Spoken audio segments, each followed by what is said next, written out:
Hello, hello, hello. I am Melas and I am going to do a quick video on working out whether or not your kids or yourself or anybody that you know has fake Pokemon cards. The reason I'm making the video is because I've been asked this question a couple of times recently from people who have been getting or buying or receiving in trades cards that they're not 100% sure whether or not they're legitimate. So I thought I would just make a couple of pointers. Now here, I actually have real cards and fake cards mixed into this pile just here, and I'll show you how I can tell which ones they are. So this Mewtwo, if we have a look at this Mewtwo, I shine him in the light. Hope you can see right there. He's got a lot of scuffing on the front of him that looks like roller lines, I guess. So that's usually indicative of a fake card. Pokemon take a lot more care when it comes to making their cards. So this is a real one. You can see it doesn't have any of that scuffing on it whatsoever. Now, one of the other things with these is if I flip them over, you can see that the real card is quite a bit darker than the fake card. So the fake card's got this kind of very badly distributed border. Sorry, I'll put that into frame. So on real Pokemon cards, there's a lot of effort that goes into centering the back and centering the front. Whereas with a lot of the fake cards, they don't seem to care and just sort of slap it on. The other thing with these is if I put them on top of each other, the fake card is quite a bit smaller. I don't really know why that is, because you'd think that would be something very simple for them to match.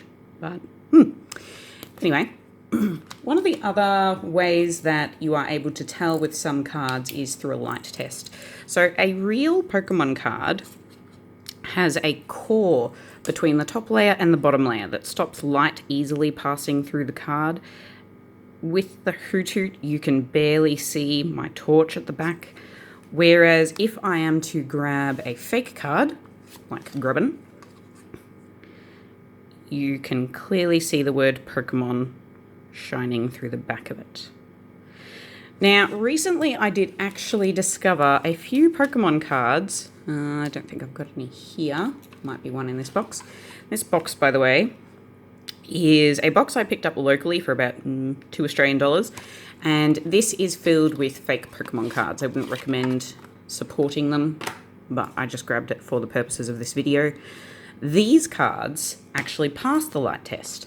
So that means that they must have some kind of core that's been placed into them. In normal Pokemon cards, that core is a nice blue or a black thick ink, whereas in these, this interesting kind of egg carton brown, I guess, that's been put into these cards. So a little bit more effort went into making these fake cards, but they still look not very nice when you compare them to a real card. The core, by the way, in a real card, Hoothoot, I'm sorry. In this one, it's black, but sometimes this color here is blue, and it's this sort of just thin layer that not only gives the card its flexibility and its ability to bend without cracking, so no cracks, and reform its shape, but also stops light being able to pass through it. One of the other things that I've seen coming up a lot is copies of the Tag Team GXs. So this card is a fake. Now, one of the things with these is that a Tag Team GX, this may not be the best example, this is a good example, a Tag Team GX card will always be shiny. So you can see that nice sort of, I'll stop killing the camera, my apologies everybody. Still kills the camera. But they've got this really nice sort of holographic finish to them in the background. Sometimes they will be a little bit different. This one is a textured finish. You can see that this one has a different kind of foiling on it. It's got these nice like textures all over it. Whereas the fake ones, and I do know that they do produce some shiny fake ones of these, but a large majority of the ones I've found so far are just flat cardboard. There is no shine on that whatsoever.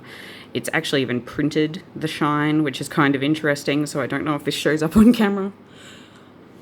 The other one I wanted to show off is a foil fake. So this is one where they've gone to the effort of actually putting some foiling on it, and I will give them a little bit of props. It's not terrible foiling per se, but so far as Pokemon cards usually go, a standard foil will look like this.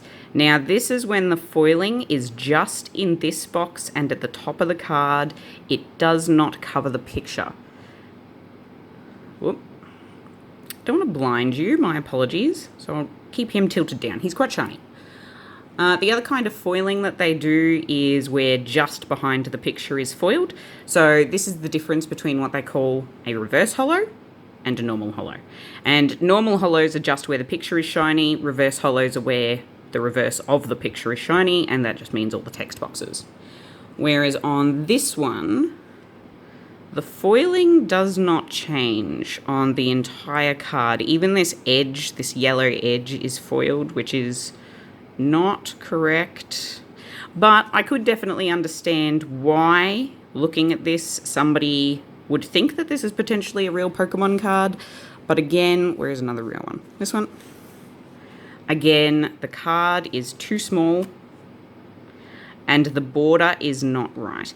If in doubt, I would always compare a card that you know is good. So in Australia, that would be purchased from EB Games or Kmart. They're two retailers that I know sell real products. And compare that against a new card that you've received.